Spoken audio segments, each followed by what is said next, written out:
Hello दोस्तों, एक बार फिर से आप सभी का स्वागत है इस यूट्यूब चैनल एग्जाम न्यूज़ पर। दोस्तों, आईबी एग्जाम की बहुत बड़ी अपडेट सामने आई है। आईबी एग्जाम का टायर 1 के आंसर की रिलीज कर दिया गया है 4 दिनों के अंदर ही। बच्चों को बिल्कुल भी यकीन नहीं था कि इतना जल्दी आंसर की रिलीज कर दिया जाएगा, लेकिन आईबी ने कर दिखाया है। जैसे एसएससी और रेलवे की हालत है, उनको सीख लेनी चाहिए कुछ आईबी से। दोस्तों, लिंक डिस्क्रिप्शन में दिया गया है, आप सभी जाकर चेक कर सकते हैं वहां से। जैसा कि आप सभी जानते हैं कि खुफिया विभाग का एग्जाम है, तो आंसर की बिल्कुल खुफिया तरीके से चेक करना पड़ेगा आपको। मोबाइल में आप चेक नहीं कर सकते इसका आंसर की, आपको उसके लिए लैपटॉप या पीसी होना चाहिए। नीचे डिस्क्रिप्शन बॉक्स में लिंक भी दिया गया है और आपको स्टेप भी बताया गया है कैसे आपको आंसर की चेक करना है। जिन लोगों ने भी अभी तक आंसर चेक नहीं किया, आंसर अपना चैनल चेक कर ले। इस वीडियो को आगे बढ़ाएंगे 2017 बैच के इंटरव्यू सिलेक्टेड कैंडिडेट। तो आइए उन्हीं से जानते हैं कि कैसे टायर 2 और टायर 3 की तैयारी की जाए और कट ऑफ क्या रह सकता है और एग्जाम पैटर्न कैसा रहता है टायर 2 का।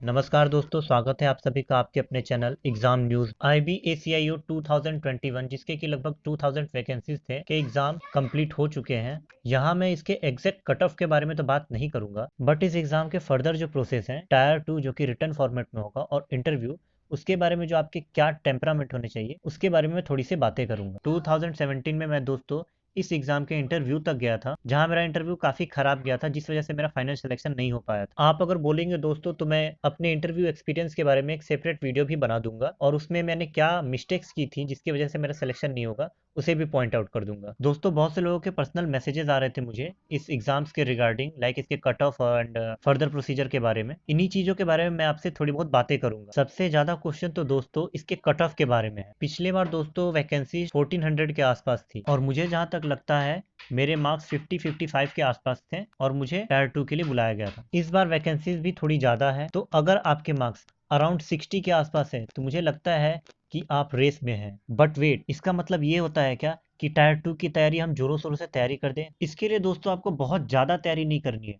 इसके लिए आपको पहले पता करना है आप किस लेवल पे हो। लास्ट टाइम जो दोस्तों टायर 2 था वो इंग्लिश मीडियम में लिखना कंपलसरी था। इस बार ऐसा कुछ नोटिस में लिखा नहीं है। 1 घंटे के टायर 2 के इस एग्जाम में दोस्तों आपको दिए गए किसी 3 टॉपिक में किसी एक पर 400 वर्ड्स में लेटर लिखना था। 10 मार्क्स का एक प्रेसी राइटिंग थी और 10 मार्क्स की एक पैसेज थे, जिसके के क्वेश्चंस काफी अच्छे लेवल के थे। 1 घंटे में ये सब चीजें कंप्लीट करना दोस्तों काफी मुश्किल काम है। दैट मीन्स आपको अपने राइटिंग स्किल्स पे थोड़ा वर्क करना होगा। इसके साथ साथ आपको अपने रीडिंग और कॉम्प्रिहेंसल स्किल भी बूस्ट करने होंगे। साथ ही साथ दोस्तों टायर 2 का लेवल काफी अच्छा होने की वजह से यहाँ पर बहुत अच्छे मार्क्स स्कोर करना बहुत मुश्किल बात है।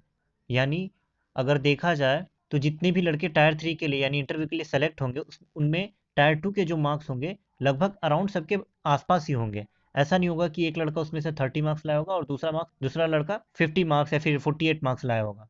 सबके मार्क्स लगभग सेम सेम होंगे, लेकिन यानी यहाँ पे डिवाइड आपका ज़्यादा क्रिएट नहीं होगा।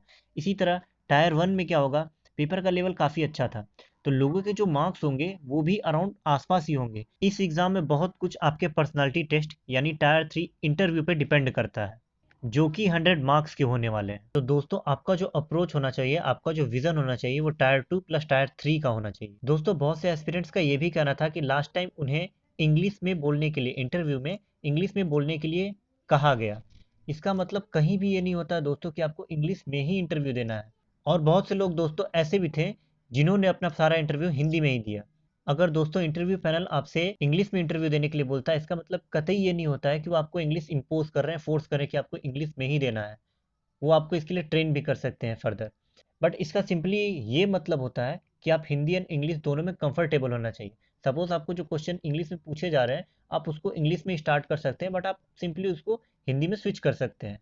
बहुत सारे लड़के ऐसा कर रहे थे। अब दोस्तों बात आती है टायर 2 और टायर 3 की साथ में तैयारी कैसे की जाती है।